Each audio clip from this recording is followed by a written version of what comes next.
নমস্কার বন্ধুরা, আশা করি আপনারা ভালো আছেন। আমিও ভালো আছি। তো আমি একটা নতুন রেসিপি নিয়ে এসেছি আপনাদের সামনে, ধাবা স্টাইলের পালক পনির। তো ধাবা স্টাইলের পালক পনিরটা কীভাবে বানাচ্ছি আপনারা দেখুন। তো আমি 250 গ্রাম পালক শাক নিয়ে নিয়েছি আর 200 গ্রাম পনির নিয়ে নিয়েছি। তখন আমি পালক শাকটা এখন সিদ্ধ করে নেব। পালক শাকটা সিদ্ধ করার জন্য আমি কড়াই বসিয়ে দেব, জল দিয়ে দেবো।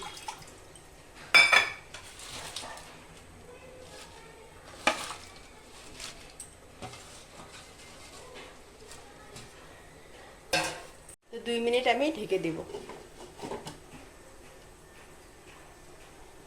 হয়ে গেছে, ঢাকনাটা উঠিয়ে দেব। তো আমার পালক শাকটা সিদ্ধ হয়ে গেছে, আমি এখন নামিয়ে দিব। ধাবা স্টাইলে পালক পনির বানানোর জন্য কি কি মশলা লাগে আপনারা দেখে নেন। কাঁচা লঙ্কা, আদা, রসুন, টমেটো আর পেঁয়াজ, এগুলো আমি একসাথে ভেজে নেব। মশলাটা ভাজার জন্য আমি একটু তেল দিয়ে দিব, সাদা তেল।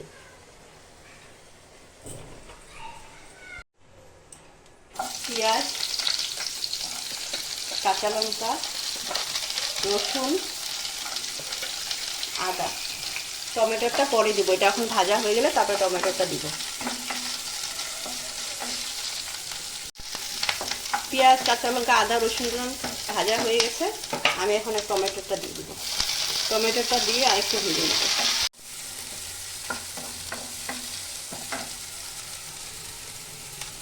তো মশলাটা আমার ভাজা হয়ে গেছে, আমি এখন নামিয়ে দিব।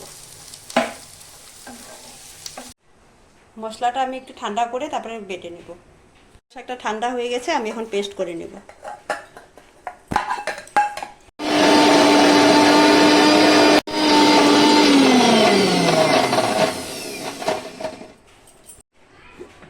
পালক শাকটা আমার পেস্ট হয়ে গেছে। ভাজা মশলাটা ঠান্ডা হয়ে গেছে, আমি এটা পেস্ট করে নেব।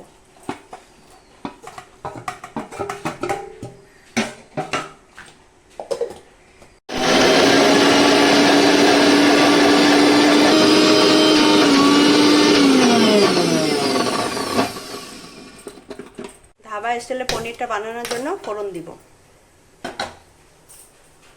সাদা তেল দিয়ে দিব।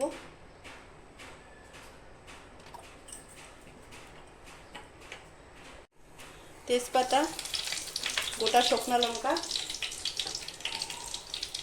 গোটা গরম মশলা, গোটা জিরা। ভাজা মশলাটা দিয়ে দিব।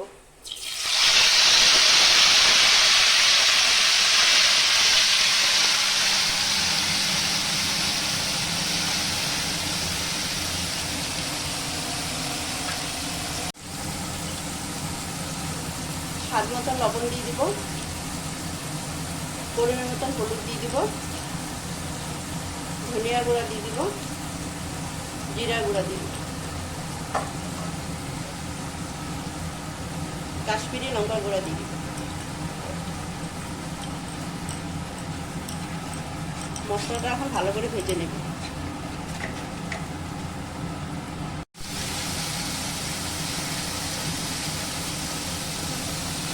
মশলাটা আমার ভালো করে ভাজা হয়ে গেছে, উপরে তেল উঠে এসছে। এখন আমি পালক শাকের পেস্টটা দিয়ে দিব।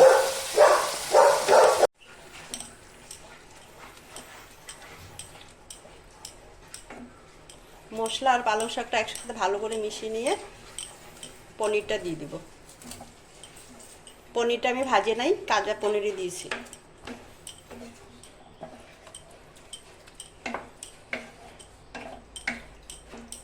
তো সব কিছু আমার ভালো করে মেশানো হয়ে গেছে। এখন আমি মশলা ধোয়ার জল রেখে দিয়েছিলাম, আমি এটা দিয়ে দিব। আর জল খুব বেশি দিব না, অল্পই দিব।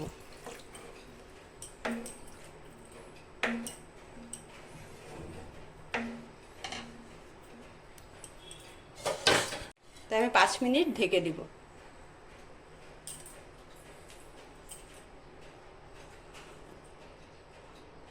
তো 5 মিনিট হয়ে গেছে, আমি ঢাকনাটা উঠিয়ে দিব।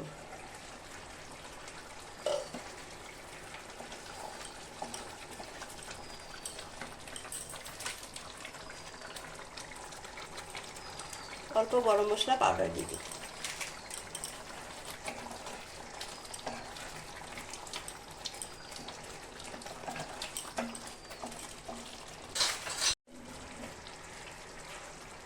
অল্প চিনি দিয়ে দিব।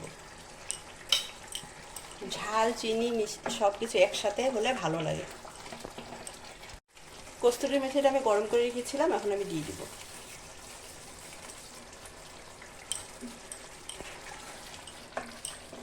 স্টাইলের পালক পনিরটা আমার হয়ে গেছে, আমি এখন নামিয়ে দিব।